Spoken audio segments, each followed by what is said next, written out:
Chapter 13. Peggy Sue, Buddy Holly, an all-time great who perished on the saddest day in rock and roll history. I suppose some people may feel the great Buddy Holly should really have appeared earlier in this book. After all, I was into him as early as 1957. But, unfortunately, Buddy and Ritchie Valens will forever be associated in everyone's mind with the 3rd of February, 1959, and the terrible events of what they call the day the music died. Buddy Holly was a colossus of early rock and roll. For me, he's up there with Elvis, Little Richard, Jerry Lee Lewis, and Chuck Berry as one of the giants who invented this magnificent music in the first place. It's still extraordinary to me just how much Buddy achieved before his life was tragically cut short. I first became aware of Buddy Holly, like all of Britain, in 1957 when he released That'll Be the Day. Suddenly, there was this great, catchy, attitudinal rock and roll song bursting out of AFN and climbing up the charts to number 1. Let me tell you, I was straight down to Marsden's on my bike to buy that one. Then, a little while later, this came along, Peggy Sue. What a fab track. The way the guitar and the drums hit the same racing beat and stay there throughout. The urgent thrust of the melody, Buddy's yearning vocal, if you knew Peggy Sue, then you knew why I feel blue. Yeah, this was rock and roll craftsmanship at its peak. You want to know how much I love this song? When I had my place in Portugal, I used to keep chickens, and I called one of them Peggy Sue.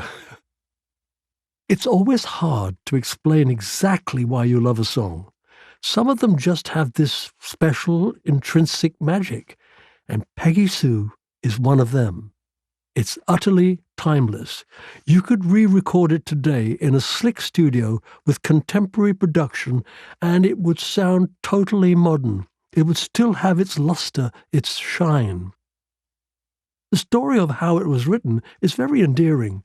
A girl called Peggy Sue Giron was the girlfriend of Jerry Allison, the drummer in Buddy's band, the Crickets.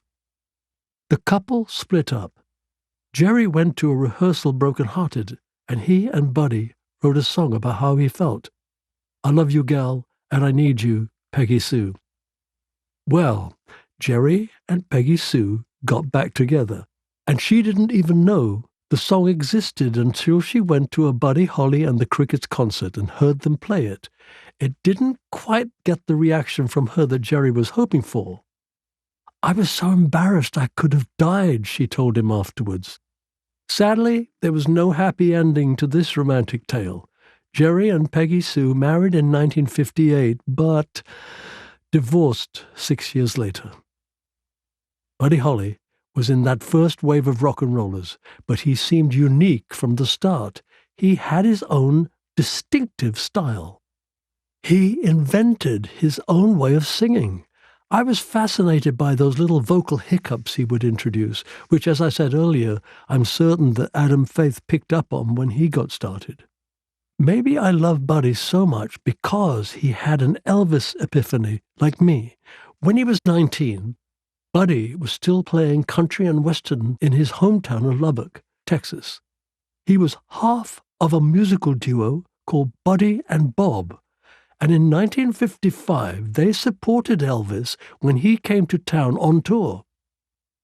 Well, Buddy was so smitten with Elvis that he dropped the country side of things straight away and switched to full-on rock and roll. It's a story that confirms my core instinct. There are so many founding fathers of rock and roll, but Elvis is the one who gave it a look, a sound, an attitude, the one who shaped it. Buddy Holly might have loved Elvis, but when I first saw a photo of him, I realized that he certainly didn't look like him. With his big glasses and slightly goofy smile, Buddy almost looked a bit geeky. But the truth is, he was one cool character. And those glasses became as much his visual signature as Elvis's curled lip. I have never worn glasses on stage. I first needed them when I was age 10 and having trouble seeing the blackboard at school, but I would always take them off before Cliff Richard and the Drifters did a show. Why? Well, I just always had this idea in my head, I'm a rock and roll singer, I can't wear glasses. I don't know whether it's vanity or simply habit, but I still do the same thing today. If you ever see me out and about, I will almost certainly have my specs on. There are thousands of photos out there of me in glasses, and yet, when it comes to showtime, they stay in the dressing room. It's just me. Hank is a totally different story. He needed spectacles when he was a kid, and he loved rock and roll, and it really encouraged him when Buddy Holly came along, singing his amazing songs while wearing big glasses. Buddy's spectacles have had quite the influence. Elton John has admitted that when he was 13, he started wearing specs to look like him, even though he didn't need glasses. What with the guitar and the specs, it's no surprise that Hank fell in love with Buddy and his music. Hank now plays amazing Django Reinhardt-style gypsy jazz music, but he will always love Buddy. After Peggy Sue was a hit, Buddy and his band released their debut album, The Chirping Crickets. I bought it as soon as it came out, and there were so many great songs on it. The opener, Oh Boy, was terrific. You Got Love, which was co-written by Roy Orbison, Not Fade Away, a fantastic song. And the cover of the album was almost as interesting. It was Buddy and the band lined up in suits and red ties, holding their guitars. Buddy was holding a brown and black Stratocaster that just looked so cool. And when Hank joined the Drifters, he used to ogle that sleeve and that guitar like a kid looking for a toy in a shop window. In 1959, I wrote off to Fender in America and bought a Stratocaster for Hank to play in the Drifters. It was the first one they had ever exported to Britain. I guess I assumed it would be brown like Buddy's, but when it arrived here, it was a pinky red. That was fine by me. It meant that it matched my favorite stage suit. Hank was already a fantastic guitarist, and he became an absolute virtuoso on that Stratocaster.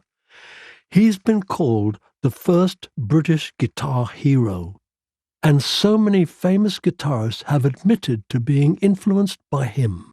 Eric Clapton, Mark Knopfler, Peter Frampton, Jeff Beck, Peter Green, Brian May, Neil Young.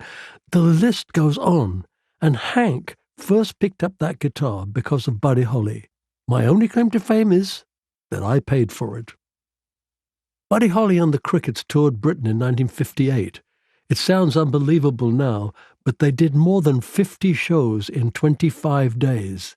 That is a massive amount of singing. I couldn't begin to do that today. When I tour, I try to have a day off after each show to give my voice a chance to rest and recover. Although I didn't go to the show, I did get to see Buddy Holly and the Crickets while they were over in 1958. They did a turn on Sunday night at the London Palladium, which back then was the biggest entertainment show on British TV. I was glued to it. They did That'll Be the Day, Oh Boy, and Peggy Sue, and they were amazing. Well, I was to learn that it was all the more amazing as Buddy was fighting a dental emergency. A year later, when I had begun my musical career, I had an agent, David, who had worked with Buddy Holly on that tour. I mentioned to him how much I had enjoyed the Sunday night at the London Palladium appearance. Well, Buddy had a tooth stuck in with chewing gum, he said. Pardon? David laughed. He broke a tooth before the Palladium show, and he didn't know what to do. No dentists were open on a Sunday. So I bought some chewing gum, told Buddy to chew it, and then stuck the tooth back in place with it. I warned him to make sure he didn't eat anything backstage. What a fantastic story.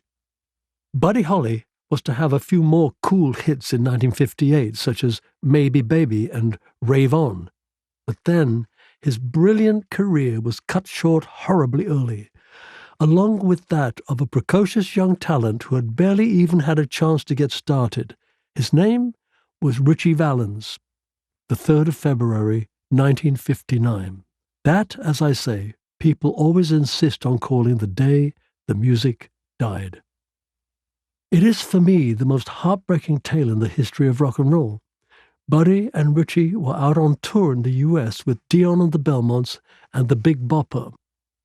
I loved the Big Bopper's smash hit and signature tune, Chantilly Lace.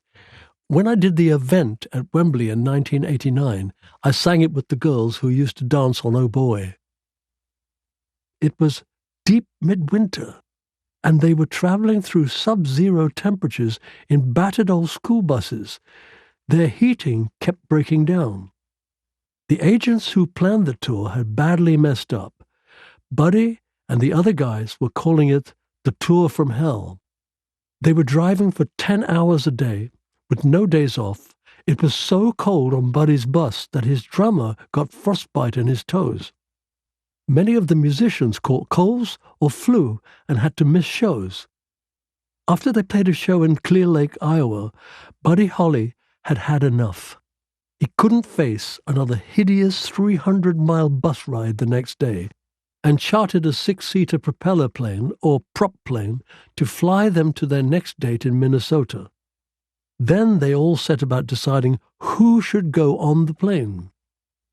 Waylon Jennings, Buddy's bassist, was down to fly, but gave up his seat to the Big Bopper, who had a bad case of flu. When Buddy learned that Waylon was not to fly, he said, "I hope your damn bus freezes up." "Well, I hope your plane crashes," Waylon joked back. Those words were to haunt the poor guy forever. Buddy's guitarist, Tommy Allsup, was also due to be on the plane. He agreed to toss a coin for his seat with Ritchie Valens. Somebody at the Clear Lake show tossed the coin for them, and Ritchie won. Witnesses said that Ritchie laughed. "That's the first time I've ever won anything in my life." The pilot of the small plane was only 21 and took off after midnight into a windy, snowy sky with low visibility. The aircraft crashed a few minutes later, only 6 miles from the airport. The 3 famous passengers, the Big Bopper, Ritchie Valens, and Buddy Holly, were thrown from the plane and died instantly.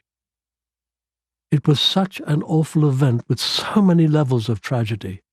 I read later that Buddy Holly's wife of 6 months, Maria, was pregnant, and shortly after hearing the dreadful news, she miscarried. I tell you, even now, more than 60 years on, thinking about that terrible night brings a tear to my eye. The Drifters and I had heard the news in London. We had played a gig the previous night at the Lyceum on the Strand that had been disrupted by hooligans. Teddy boys had ripped out the seats and thrown coins, bottles and glasses at us. We had had to cut the show short for everybody's safety. We were still grumbling about those thugs the next morning, but that all got put into perspective and forgotten when we saw the headlines on the newspaper sellers' boards, Buddy Holly and Ritchie Valens dead. How could this be? It's no exaggeration to say we were in a state of shock for days afterwards. We had never met Buddy nor Ritchie, and yet it felt as if we had lost friends, or maybe comrades. We knew their deaths were just so bad for rock and roll. Hank was particularly cut up. After all, Buddy Holly was his hero. I guess he suffered the same loss as I was to feel when Elvis died in 1977. There was so much mourning when Buddy Holly and Ritchie Valens died. Rightly so.